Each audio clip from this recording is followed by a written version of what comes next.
Antes de começar, não esquece de se inscrever no canal e deixar o seu like. Olá! Bom, hoje a gente vai dar uma olhada, numa reflexão sobre a Apple. Aquela empresa, né, que, poxa, já foi sinônimo total de revolução tecnológica, produtos que, mudaram o mundo mesmo, mas que agora, segundo algumas análises, parece enfrentar uns questionamentos, sabe? Será que essa busca aí meio incessante por lucros recordes tá, talvez, ofuscando aquele espírito inovador, radical que consagrou a marca? A nossa conversa aqui parte de uma análise que tem um título bem direto. Apple, lucro crescente, inovação decrescente. Então o objetivo é tentar entender essa dinâmica. Como que essa gigante de Cupertino foi, talvez, de um ícone da disrupção para uma máquina super eficiente de gerar receita. Ok, vamos desempacotar isso aí. É impossível começar sem lembrar daquela era de ouro, né, lá nos anos 2000, com o Steve Jobs no comando. Lembra produtos como o iPod, que reinventou a música portátil? O primeiro iPhone, lá em 2007, nossa, aquilo criou o mercado de smartphone como a gente conhece hoje, e o iPad, o MacBook Air. Cada lançamento parecia, assim, genuinamente novo, sabe? Disruptivo mesmo. Exato. E o que é fascinante nisso tudo, e que o material que a gente leu detalha bem, é a mudança que se percebe depois de 2011, né? Com a chegada do Tim Cook. A análise sugere, assim, uma transição de foco bem clara.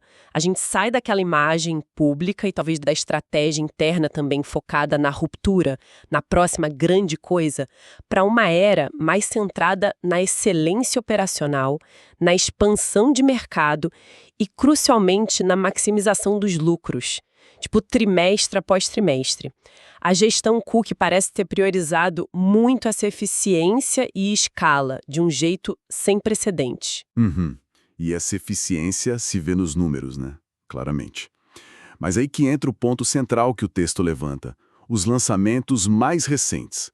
As novas gerações de iPhone, os MacBooks com aquelas atualizações mais pontuais, a evolução do Apple Watch. A percepção, de acordo com a fonte, é de pequenas melhorias ano após ano. Um ritmo mais incremental. Isso cria uma tensão, né? Como é que você concilia isso com faturamentos trimestrais que passam dos 90 bilhões de dólares, como foi citado? Aqui a coisa fica interessante mesmo. Essa tensão é bem real e parte da explicação, como o documento explora, está no poder do ecossistema da Apple. Sabe, os AirPods que conectam na hora com o iPhone, o handover entre o Mac e o iPad, o iCloud integrando tudo. A pergunta que a análise levanta é provocadora. Essa integração toda, super fluida, ela é, por si só, uma forma de inovação contínua, focada na experiência? Ou será que virou mais uma estratégia para prender o consumidor?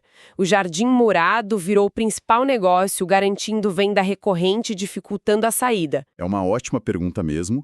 E a análise também provoca a gente a olhar para fora desse jardim, né?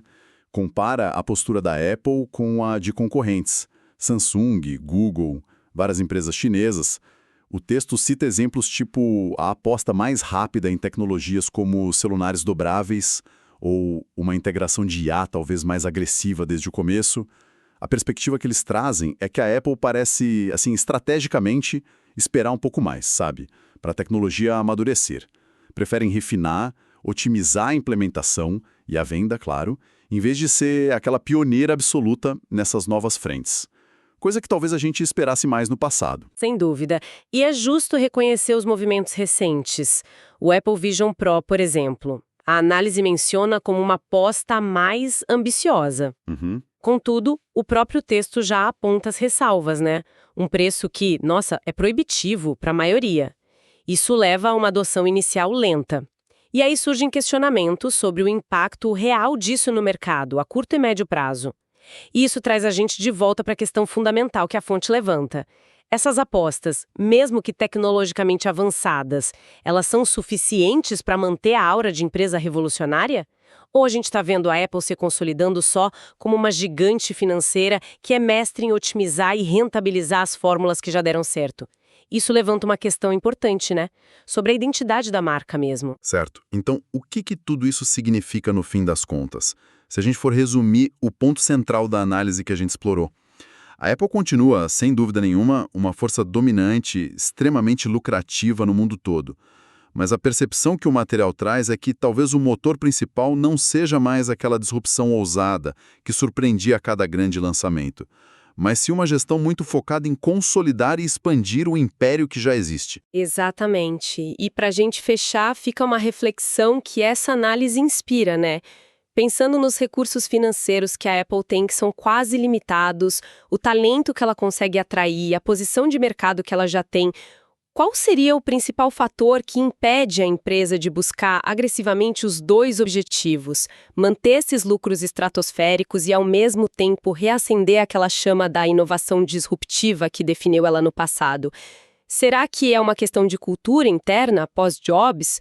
Ou a pressão no mercado financeiro por resultado trimestral, previsível? Ou é um cálculo estratégico mesmo, deliberado, de que, nesse estágio, otimizar o que já existe é só um caminho mais seguro e rentável do que arriscar em rupturas maiores? Fica essa pergunta no ar. Se esse vídeo te ajudou, deixa um like e se inscreve no canal. E comenta aqui embaixo.